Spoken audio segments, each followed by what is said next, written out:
Hello, everyone, and welcome to the webinar on Reaching Milestones. I'm your Learning Community Facilitator, Natalie Sweet, and we'll be talking tonight about how the various milestones in History 113 and 114 come together to make your final project. Now, if you're joining us for this webinar today, you're probably past week 2.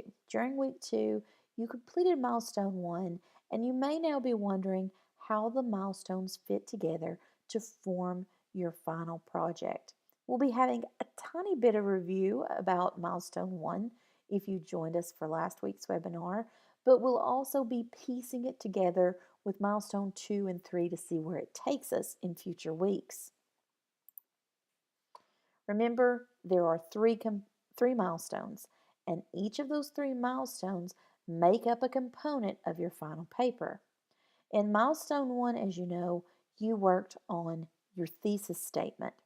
But in milestones 2 and 3, you're going to be building additional paragraphs that will work as the trends section of your final project paper and as the evidence section. All good historical analysis papers contain these 3 elements. So let's talk about how those elements fit and work together. Now, as you know from our previous webinar, Milestone 1 contains the thesis. This presents the position that you're going to take within your paper. It is the argument of your paper. It forms the heart of the paper. It also informs the reader of the direction of your paper. In other words, if the only part of your paper was the thesis that our reader read, they would still know the information that you were going to present within the paper because you have provided them with enough direct supporting information.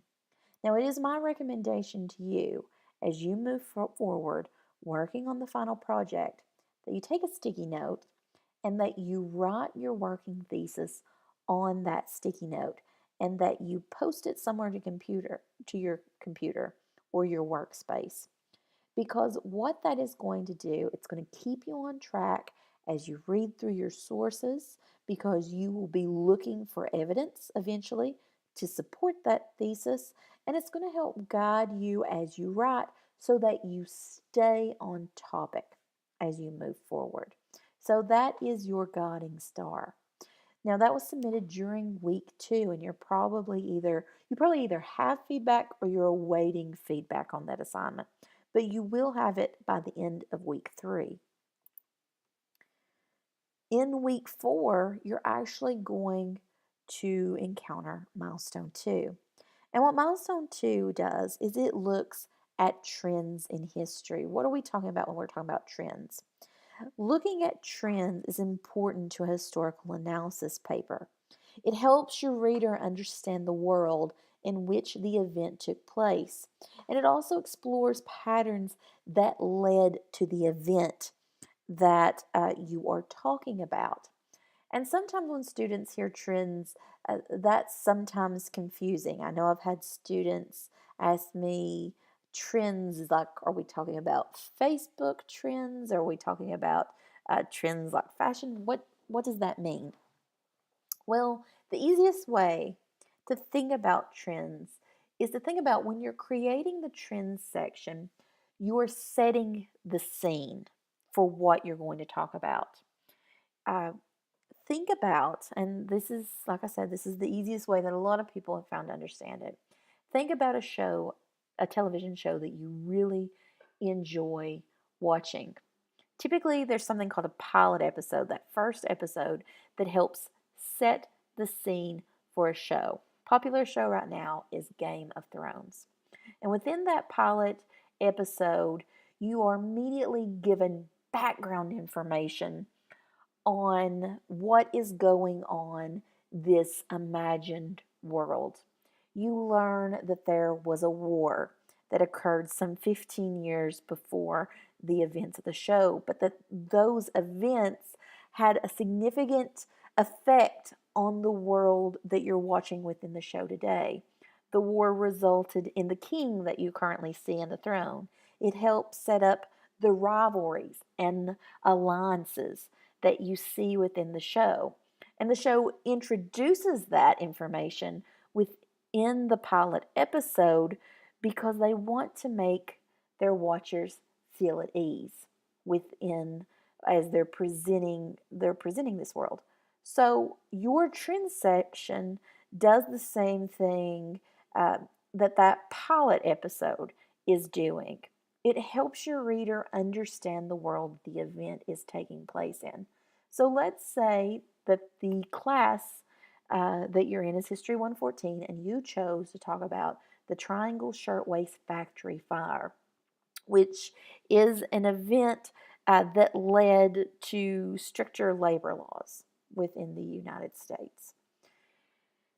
It is important for your reader to understand what was going on in the world at the time so that they can understand people's reaction to the fire when it took place.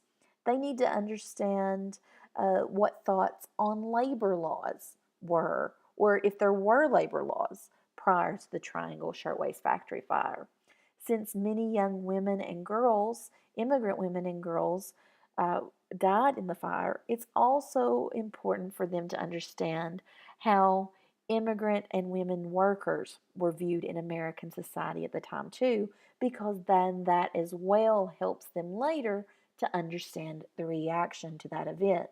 So, in other words, with the trends section, you are setting the scene so that your reader will better understand the evidence that you will then present.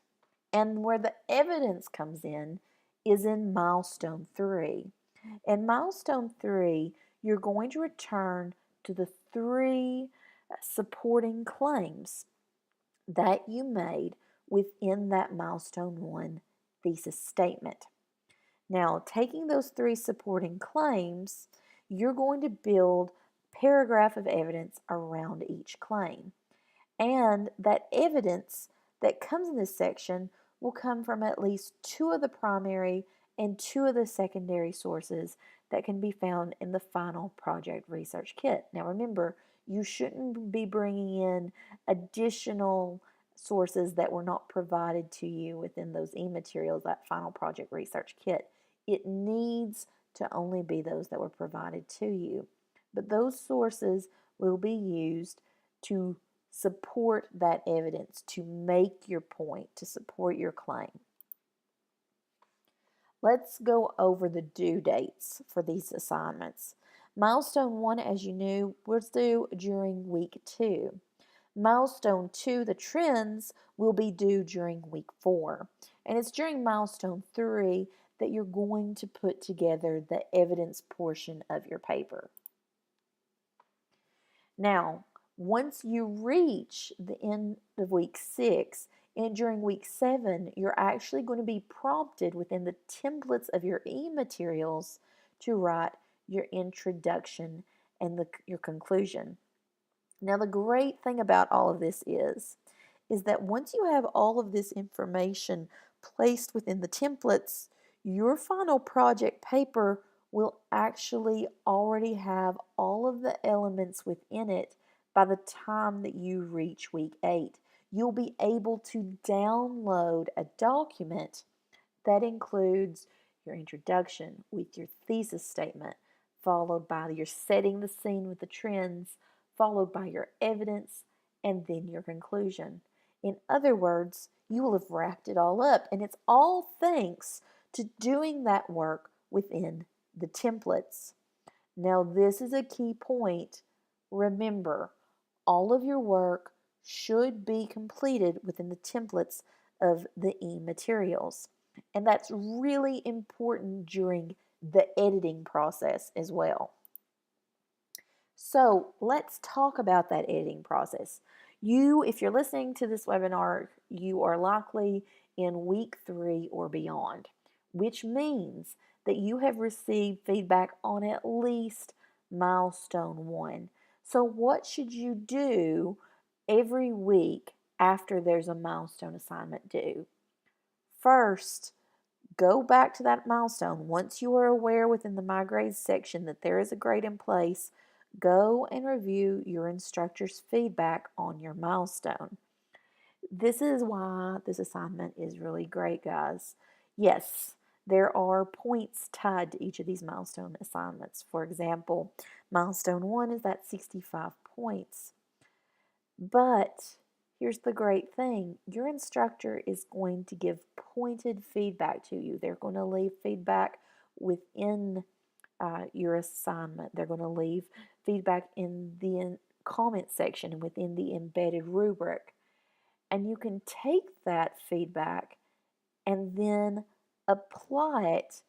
Let's say if we were talking about your thesis, maybe your instructor noted, well, you only made 2 supporting claims and there needs to be a third.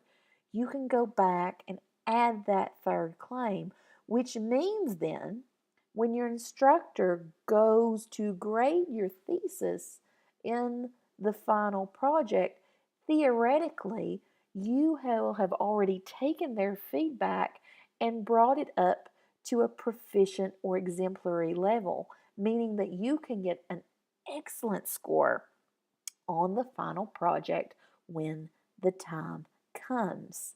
Now, again, as I just stated, the most important thing is not only that you do your work for the milestones within the templates, but also that you return to do your edits within the templates. And I recommend that you do the edits as soon as you have that feedback from your instructor. Return to the template where you completed the assignment to do the edit.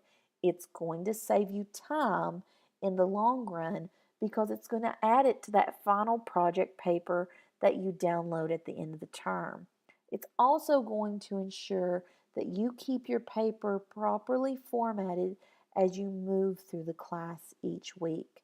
So, again, complete the first draft within the template and do your edits within the template as well. And this is the key advice I want to leave you with as we wrap up this webinar. View each milestone as an opportunity to complete a portion of your final project and to receive feedback from your instructor. That final project is worth a significant portion of your final grade. If you're going back, making the edits as you go along, you're going to receive a good score on that final project assignment at the end of the term, and you'll have already known how you're doing along the way thanks to the feedback from your instructor. And remember too that if you have any follow-up questions, please come to our History 113, 114 learning community. There are opportunities to pick up time management skills, to get feedback on your milestones and your final project. And you can also make study buddies within the community to help you stay accountable and also have an extra pair of eyes to give you friendly words of encouragement as you move forward. So come visit the learning community. We look forward to seeing you there, and we do hope that you'll join us next week too as we go into an in-depth dive of trends.